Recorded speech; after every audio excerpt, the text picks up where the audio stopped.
Peace and love, and welcome back to Black Diamond Worldwide Outreach. I hope that each and every one of you had a great summer. Now we're back to school, back to the routine. A lot of people are getting back into how we were like a year and a half ago. I don't want to say it. Y'all know what it is. Y'all know we're getting back to it, where we're coming from. So, we just have to just continue to see the pure white light of God just lighting our pathway to opening back up again to perfect health and every good and perfect thing. So, welcome back to Black Diamond Worldwide Outreach. I hope that each and every one of you enjoyed your summer. I know I did. Lots of time with family and friends, just having fun. And of course, lots of time with myself to get back into my own thought pattern. And we are in the month of September.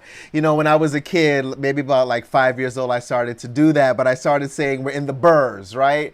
Because September ends with burr, right? Then you have October, November, December. They all end with burrs, and it gets cold. So that's another kind of play on words there. So that's a little corny thing that I used to do. I kind of still do. So hopefully that made you smile, and hopefully you will use that phrase as well. So today, as we're back, I want us to talk about understanding the gift of life, because life is a gift. And as we begin to understand this gift of life, even from now, we can prepare ourselves to go into this wonderful new year, 2022. Yes, we got to start looking forward to the new year as of now. And I believe that it first begins with understanding the gift of life. So, hopefully you've been putting your fists in the air all summer, but if not, now is the time. Make those fists strong, put them in the air, affirm with me. Every day, in every way, I see my life as a gift. How wonderful is that? So the question I pose to you today is, do you truly see your life as a gift, right? We're affirming this, and like I've always said, affirmations are something that we say that we may not necessarily believe it, but the more that we're saying it, we're training our brains to understand the words and to now live out the words in our life. So the first question we must all ask ourselves is, do I truly see my life as a gift? And if you do, can you keep that mindset at all times? There is a famous saying that goes, yesterday is history, tomorrow is a mystery, and today is a gift. That is why it is called the present. What a wonderful saying. So that we can know that just like Christmas morning or whatever you celebrate when you get a gift, your birthday, whatever it is, when you have that anticipation of unwrapping a gift from someone that you love, knowing, let's say someone that you know gives good gifts, and you're opening that package just knowing that it's going to be wonderful. That is life. That is life. In the morning when you get up, there are so many people that moan and groan to get up in the morning before they even open their eyes. That is the gift that you are opening every day of your life. It is your eyes. The rest of your body is still moving, right? As you go to sleep, as you dream, the rest of your body is still working, but it's those eyes that go through stages of sleep and REM sleep and back and forth and whatever it is. And as we open them into a new day, we must know that it is a gift. It is a gift. And once you understand that, can you live like that for the rest of your life? Can you wake up? Can you go through experiences, whatever, go anywhere in this world, meet anybody in this world, face any situation in this world, and still say, you know what? I am thankful for this gift. I am thankful for the life that I'm living today. I am thankful that I opened my eyes this morning. I am thankful that I can walk and talk and even go to the bathroom. Those little things that we should be thankful for. It is a gift. So let's put our hands, our fists in the air and affirm with me. I am fortunate. That's an affirmation on its own, but let's continue. I am fortunate to have life in this moment. I am fortunate to be alive in this moment. We are fortunate. We are fortunate because, like I said, we have all come out of, the entire world had this thing going on, right? And not all of us came out the other side, even though we're still going through it, right? Not all of us are coming out the other side. Even without the pandemic, there are so many things that happen in life where so many people do not come out the other side. You did. You are not 6 feet under. You are not sitting in somebody's crematorium ready to turn yourself, ready to be turned into ash, right? Or whatever means that you have a burial. We're still alive. There's still blood pumping through our veins. There is still more life to be lived and enjoyed. There is still the gift. Now, here's one thing that I want us to consider, right? I want us to all to get to the point where we realize that, you know what? Life is good.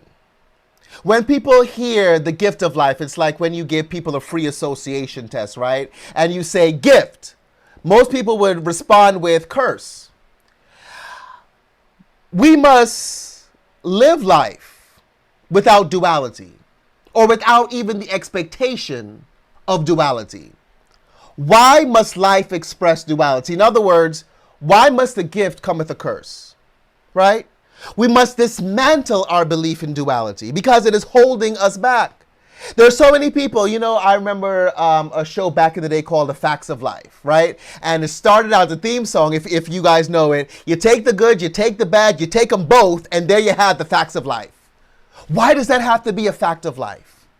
Why does it have to be that God does not give with both hands, right?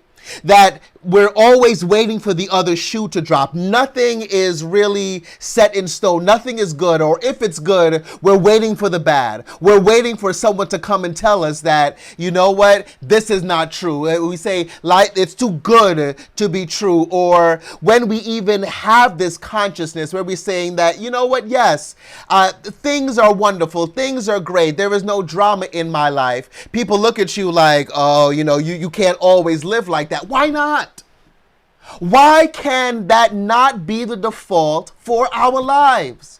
Why are we expecting that things do not go right in our life? There's so many people that if things go right, they're nervous, They're just always waiting for something else to happen. Why?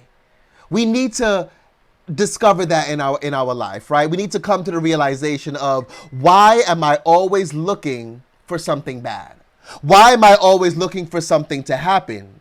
In our scripture, James chapter 1, verse 2, it says, "Consider it nothing but joy when you fall into various trials." We are here to make decisions. We are here to live our life. We are here to face and go through whatever we have to face and go through. But here come these situations and we're like, oh no, this is too much for me to bear. How? How is that possible? How is that possible? You, as a child of God, having things come into your life that are too much for you to bear. Let me tell you something. They may make you cry. They may make you doubt. But that is the other side. That is us expecting that we're not good enough. Us expecting that it must be a curse. Us expecting that we have to take the good with the bad. How about we stop those things, those experiences, those people, and say, you know what? I don't allow anything but good in my life. If you're not coming with that, don't come at all. Start speaking your truth for good. Start understanding that life is a gift and you don't have time to waste. When I think about, like in my head, I think a lot of people feel this way, right? I graduated high school 21 years ago and counting, right? I put a number to it because I feel like I'm just on this really long summer vacation and I'm still in high school, still young, still able to do what I need to do, you know what I mean? But when you look at it, you say, oh no, that was like legit 21 years ago. You gotta have the one there just in case, The time just flew by. What value have you added to your life in whatever you're measuring your life in? What value have you added to that life? Do you think and believe that it is possible for you to express joy? For you to experience joy and make it possible? It is possible. Stop looking for the bad. Stop looking for all these things that we're looking for to say, see, I told you, things aren't always what they seem. Things are what they seem because you're making it so. You're making the commitment, you're challenging yourself that whatever comes your way, death, betrayal, loss, a relationship has ended, a job has ended, you might not have the money. Sometimes I know, look, sometimes the worst thing they could do is put our account information on our phones. Right? Back in the day, you used to have to physically go to the ATM to know how much money you had, or you go to the store and just cross your fingers, pray to God that you have enough money to cover it, right? But now we can just flip it up on our phones and we can see it. Even if there's 2 cents in your bank account, count it all as good. It's not a challenge, it's your life. You know, we have these words. We go through challenges, we go through this. How about we change our vocabulary? How about we look at these things and say, you know what? That is for my highest good. It is possible that this has come into my life to bring me joy. It is possible that through the tears, through the loneliness, through the loss, there is something for me on the other side. Put your fist in the air, affirm with me. It is possible. It is possible for me to express joy in my life. It is possible for me to experience joy in my life. I make it possible. I make it possible. It doesn't matter who said, oh, you listening to that man on the screen telling you that life is all good. You're going to see. We're not allowing that kind of talk in our life anymore. We're not allowing those people that won't bring us joy, you know? We're not allowing the situations that won't bring us joy in our life. We're seeing life as a gift. We don't have time to do anything else. We only have time to enjoy. That is why, truthfully, I took the summer off, and I'll be doing that for the rest of my life. Just taking time for myself. That if I feel like going to the beach one day, I'm going to the beach. If I feel like going here, there, and everywhere, I have the freedom to do so. The freedom to kind of not stop my responsibilities, but plan a different course. Do some things that I want to do. And boy, was it a great summer. Boy, am I refreshed and renewed, sharing the love with family and friends and just everyone in my life. Because my life is a gift. I want you to get to this point too. I want you to understand who you are in life and know that you are here for a wonderful purpose. You are here to shake this world up in such a positive way that wherever you go, whatever you do, you are just seeing the beauty of the world. Now, doesn't mean that you won't have conflict in your life. Let's talk about that.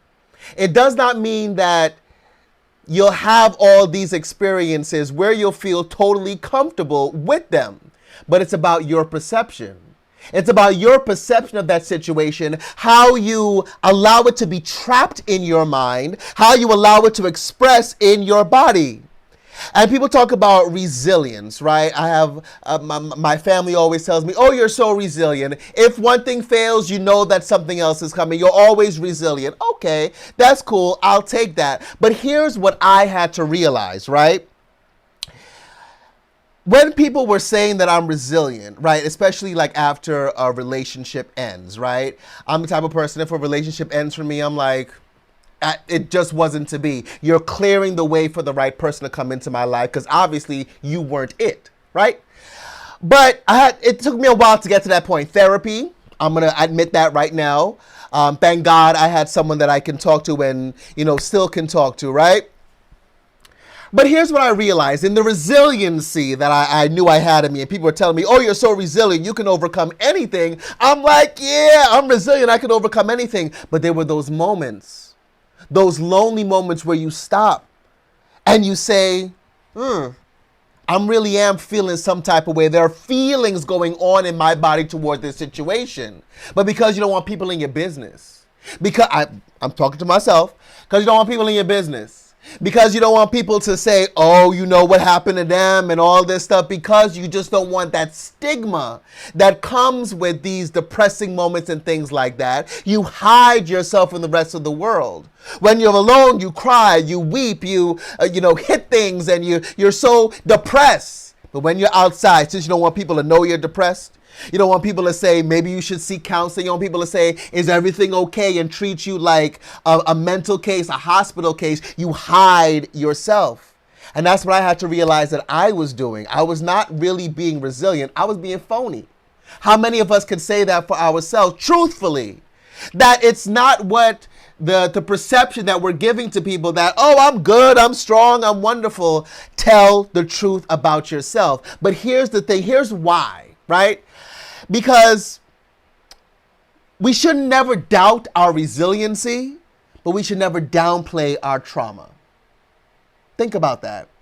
Don't doubt your resiliency, but also don't downplay your trauma. What I was doing.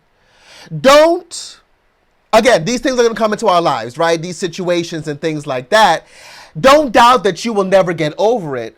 But if those things have affected you, if it's showing up in your body, then you have to face it.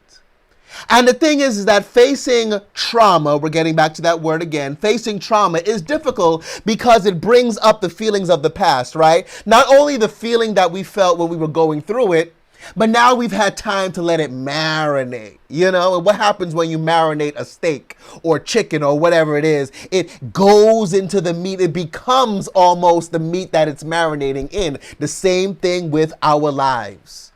Those moments of trauma that hit us.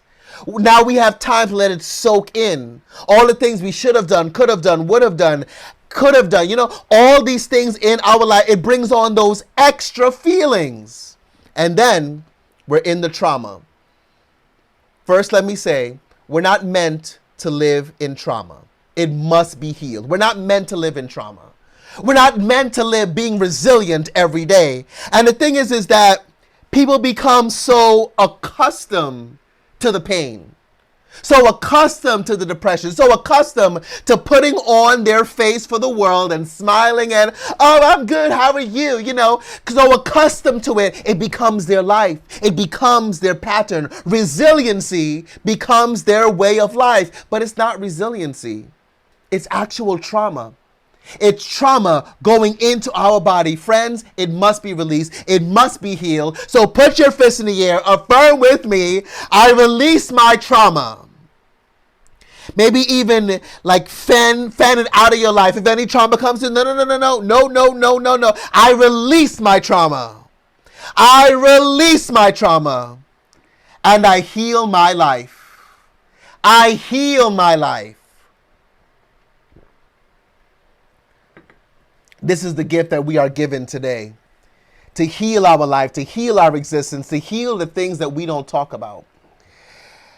Because what's happening is that all these traumas, right? All these situations that are coming and hitting us and, knocking us down, throwing us for a loop. In that, we have to remember to pay attention to our nervous system and how it is responding to our experience. How is trauma showing up in your body, in your mind, in your experiences, in your finances, in your relationship, in your work? How is it showing up? The thing is that it has to come up. It has to be healed, because you see people that, they have a situation where you say something to them and all of a sudden they're flying off the handle, right? All of a sudden they're upset and they have a nasty attitude and they don't like you. They, whatever it is, all these traumas that come up. The one thing that we have to realize is that when we're getting hysterical, it means that there's something in there. When you're hysterical, it's historical. That's one thing that I learned over the summer. When you're hysterical, it's historical. In other words, when you get to those points of rage, of just confusion in your mind, you don't know what to do, or you know what to do, but you're scared to do it. You don't know where you're going to end up. You're nervous about life. You're facing the trauma. You think that life is a curse. You say, God does not give with both hands, and I'm experiencing that right now. And all these things that bring doubt and fear and lack into our lives, and we get hysterical. We have to stop ourselves, right? That is why we have to pay attention to our body, pay attention to how these things are showing up in the nervous system. Does it make you sweat? Does it make your hair fall out? Does it give you agita, as one of my older Jewish friends would say? He's giving her agita. You know, that means that those feelings that are bubbling up inside of us, those nervous feelings, those scared feelings, those shocked feelings, all of these feelings are bubbling up. It's historical. Why? Because it's changing the chemistry of your body. It's changing the thought pattern in your mind. And once it's in the body, in the mind, expressing daily, it's going to spill out into each and everything in our world. So we have to pay attention. We have to pay attention and learn that when these things come up, stop, take a deep breath. You know, I love a deep breath. Stop, take a deep breath, because it gives us a moment to stop and reset. Reset your nervous system responses. No more getting nervous. And listen, these things will come up. That's why we have to keep our affirmations. That's why we have to put our fists in the air, affirm, so that when these things come up, the affirmations are so embedded into our soul, into our spirit, that even those negative things come up and we say, you know what? I'm stronger than this, and believe it. I am more resilient than this, and believe it. I will get over it, and believe it. It's not that you're sweeping things under the rug. It's that you're facing that situation and saying, you know what? I can get over this. I will get over this, and I will come out on top. I will be better than I was, that I can ever be. Affirm with me. I reset my nervous system responses. Close your eyes. Say it for yourself. Think about your nervous system. Think about those nerve endings. The nervous system, for those who don't know, I should have explained it before I started ranting about it. It's a complex network of nerves and cells that carry messages to and from the brain and spinal cord to various parts of the body. Right? We are resetting it right now. Close your eyes. See those responses, even if you could think of some type of trauma in your life and where it shows up, how it shows up. Let's work on, how can I heal this pain? How can I heal this depression? How can I heal this reaction that is going on? Close your eyes, take a deep breath in, smell the flowers, and say, as you exhale, I reset my nervous system responses. I pray that you remember that affirmation throughout your life so that you can stop and learn to reset. The last point I want to leave with you is center yourself through meditation. Center yourself through meditation. It is just as easy as taking a deep breath, closing your eyes, wherever you are, and centering yourself. Find the good in all situations. Can you break down your situations and say, you know what?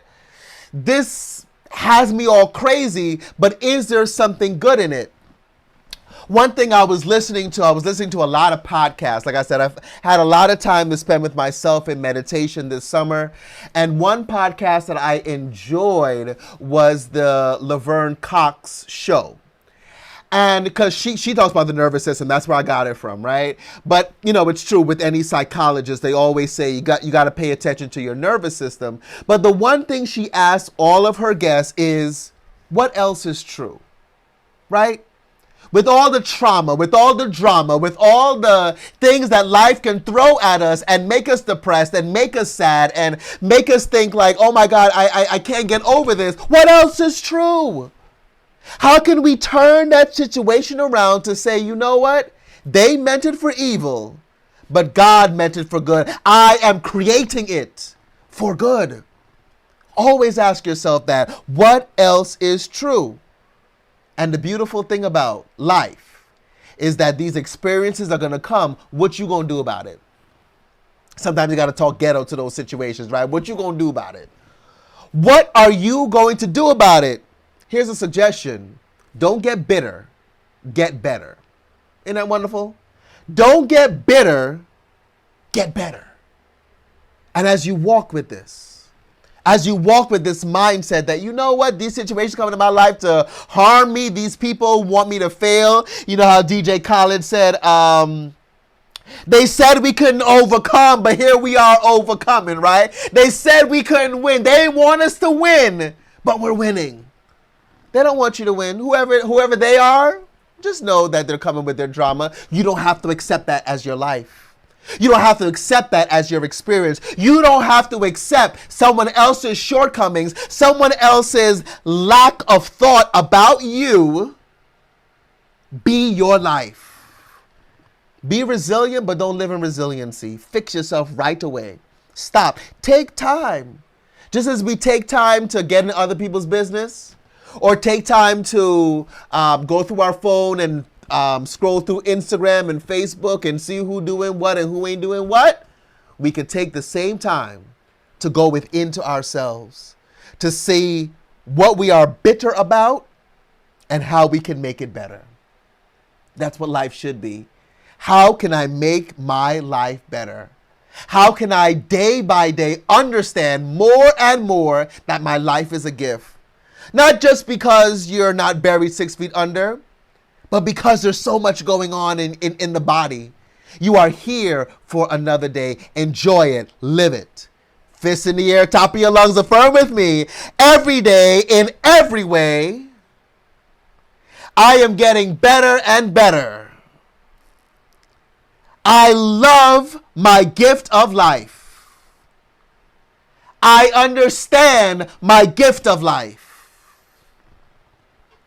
Friends, I pray that as you continue living day by day, that those hurts that you're going through, that resilient spirit that you're masking what you need to deal with, that you just kind of shed that away. That you realize how wonderful you are in God. You are this expression of this wonderful force. Begin to live like it. Begin to realize that if you believe in God, if you believe in a higher power, that all universal force, that it is bringing you to the situation for a reason, and not to get you depressed, not to give you headaches and heartaches and affect your nervous system and have you going, back and forth, throwing up, going to the bathroom, or whatever these feelings of whenever these feelings of nervousness come up. That's not what they are for. Then God wants you on this planet if you believe that there's a man upstairs, that he's just throwing stuff at you so that you can be depressed for the rest of your life? No! God, open your eyes today. God got you out of bed today. God is sending that blood in and out of your heart today, right now. Enjoy it, love it, live it. Understand that your life is a gift. One more time with the affirmation. I understand my gift of life. And friends, as you continue to understand it more and more, as you continue to not be bitter, but be better, as you continue to release those traumas, as you continue to only see good, not expecting bad, I know for sure that moment by moment, you will understand this wonderful gift of life and enjoy it to the fullest. So happy to be back with you. Please remember that you can visit us on blackdiamondworldwide.org, where you can leave your prayer requests and praise reports. Let us know what you're praying for, but let us also know what you're thankful for so that we can share in that good news. Happy September. We'll be here for the rest of the year, enjoying ourselves, empowering ourselves to reach that which is for our highest good. I love you, love you, love you, love you, love you. Mwah, mwah, mwah, mwah, mwah. Be blessed.